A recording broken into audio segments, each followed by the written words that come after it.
루이스 부르주아는 고백적이고 자기치유적인 예술을 대표하는 현대 미술의 중요 작가 중 한 명으로 자신의 내면에 숨겨진 고통과 심리를 처리하는 도구로서 예술을 사용했습니다. 그녀는 회화, 드로잉, 조각 등 다양한 매체를 통해 작품 활동을 펼쳤습니다. 1911년 프랑스에서 태어난 부르주아는 27세의 나이로 미국인 미술사학자 로버트 골드워터와 결혼하면서 뉴욕으로 이주했습니다. 그녀는 60년 가까이 무명 시절을 보냈지만 70세가 넘어 전 세계에서 가장 위대한 예술가 중 한 명으로 빛을 발했습니다. 그녀의 작품은 주로 어린 시절의 트라우마를 깊이 탐구하고 반영하는 과정에 초점을 맞추었으며 무의식과 성적 욕망, 질투, 배신, 두려움, 불안, 외로움 등 매우 개인적이고 어두운 주제를 다루었습니다. 부르주아는 신화와 원형적 이미지를 통해 자신의 경험을 매우 개인적인 시각 언어로 변형시켰으며 여성의 정신과 아름다움 그리고 그 안에 숨겨진 고통스러운 심리를 상징하기 위해 나사와 거미, 펜스와 의료 도구 등 다양한 매체를 이용했습니다. 그녀는 자신의 작품과 그 작품들의 다양한 설치 환경을 셀로 비유했는데 이 셀들은 기억이 담긴 컨테이너로 언제나 같은 시간대에 머물러 있는 과거의 기억과 얼어붙은 감정을 보여줍니다. 관람객들은 부르주아의 작품을 통해 그 기억들이 생산하는 감정에 공감하며 그녀의 작품에 몰입하게 됩니다. 그럼 지금부터 루이스 부르주아의 삶과 예술 세계에 관해 좀 더 자세히 알아보겠습니다.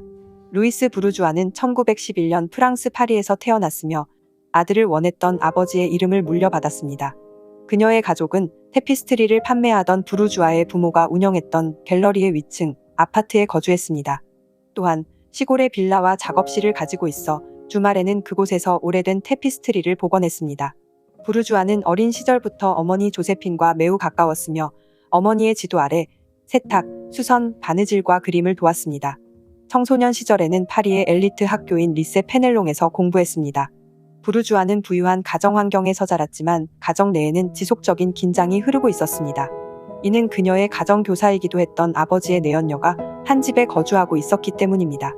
이러한 상황은 나중에 부르주아의 작품 속에 드러난 가족과 모성, 몸과 관련된 매우 자전적인 내용을 둘러싼 중요한 요인으로 나타났습니다. 어린 시절부터 정신적 불안감에 시달렸던 부르주아는 예측 가능하고 안정된 수학의 체계에 이끌려 파리의 소르본 대학에서 수학과 기하학을 전공했지만 1932년 어머니가 사망한 이후부터 본격적으로 예술을 공부하기 시작했습니다. 루이스 부르주아는 1934년부터 에콜 드 보자르, 아카데미 라송, 아카데미 줄리앙 등 여러 학교와 아틀리에에 등록했습니다. 그녀의 첫 번째 파리 아파트는 앙드레 브르통의 갤러리 그라디바와 같은 건물에 있었으며 이곳에서 부르주아는 초현실주의자들의 작품을 자주 접하고 익히게 되었습니다. 1938년에는 살롱 드오돈에서 작품을 전시했고 아버지의 테피스트리 전시장 한켠에 자신만의 갤러리를 개장하여 판화와 회화를 전시하기도 했습니다. 짧은 기간 동안 갤러리를 운영하면서 예술 딜러로 활동하던 시기 미술사학자 로버트 골드워터와 만나 결혼했고 부부는 같은 해 뉴욕시로 이주했습니다. 부르주아는 뉴욕에 도착하자마자 아트 스튜던트 리그에 입학하여 회화와 판화에 집중했습니다. 이후 3명의 자녀를 낳았으며 남편 로버트 골드워터는 1940년대와 1950년대에 걸쳐 부르주아를 뉴욕의 다양한 예술가와 비평가 및 딜러들에게 소개했습니다. 그중 가장 중요한 인물은 뉴욕 현대미술관의 관장 알프레드 바르였습니다. 바르는 1953년에 부르주아의 작품 중 하나를 박물관의 소장품으로 구입했습니다. 부르주아는 처음에는 조각가와 화가로 시작했지만 1940년대부터 주목할 만한 조각 작업에 집중하게 되었고 그로 인해 20세기의 선두주자로 인정받기 시작했습니다. 2차 세계대전 이후 미국으로 이주한 유럽 실존주의 예술가들의 유입에 큰 영향을 받은 그녀는 초기 조각에서 목재를 이용한 추상적이고 유기적인 모양들의 집합 조각을 선보였습니다. 1960년대에는 고무, 청동, 돌 등으로 실행하기 시작했으며 작품 자체가 더 커졌고 그녀의 예술 세계의 주요 주제가 된 어린 시절의 경험을 더 많이 반영하기 시작했습니다. 그녀는 내 어린 시절은 그것의 마술을 잃지 않았으며 그것의 신비를 잃지 않았으며 그것의 드라마를 잃지 않았다고 말한 바 있습니다.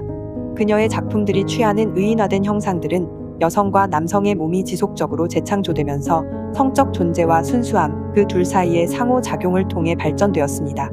1940년대 후반부터 1950년대에는 뉴욕의 여러 갤러리에서 개인전을 열게 되었습니다.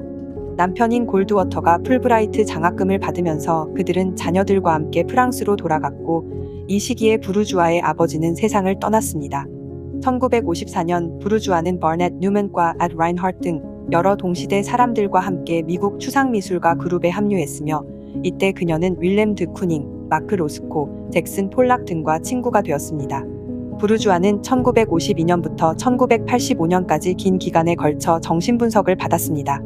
부르주아는 뉴욕에서 심리학자 헨리 라운펠드에게서 정신분석을 받기 시작했으며 이후에도 그녀는 여러 정신분석가들로부터 꾸준히 상담을 받았고 이러한 과정은 그녀가 자신의 내면 세계를 탐구하고 심리적으로 어려움을 겪는 부분을 이해하는 데 큰 도움을 주었습니다.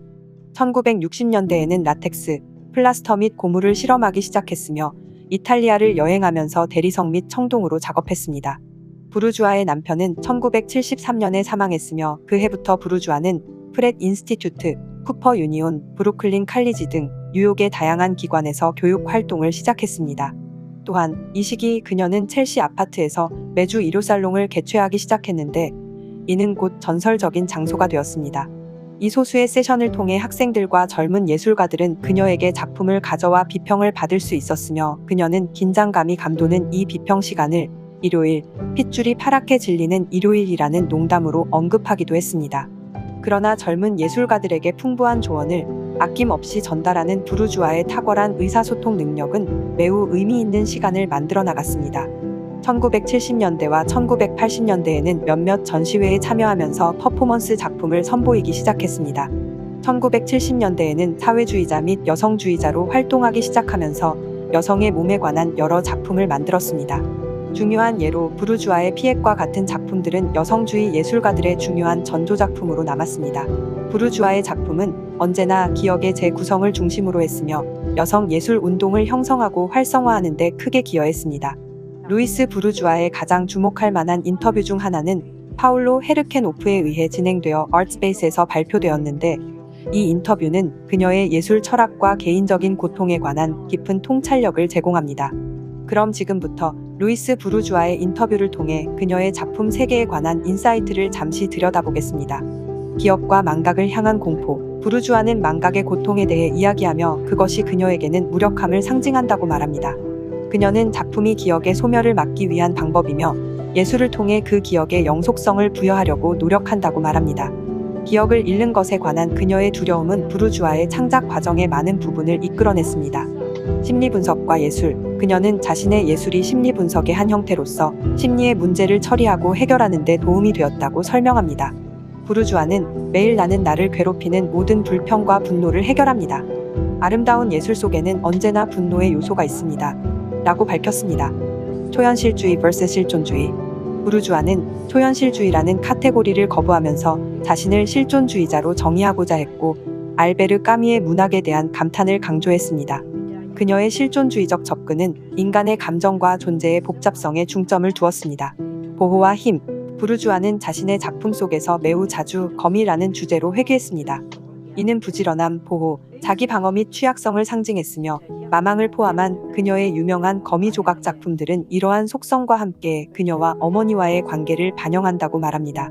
부르주아의 작품 세계는 여성주의 작가들의 작업에 여전히 큰 영향을 미치고 있으며 특히 그녀가 1960년대의 남성 및 여성의 생식기에 주목한 작품들은 다음 세대의 예술가 린다 뱅글리스 및 주디 시카고와 같은 여성주의 예술가들에게 중요한 선행 작품이 되었습니다.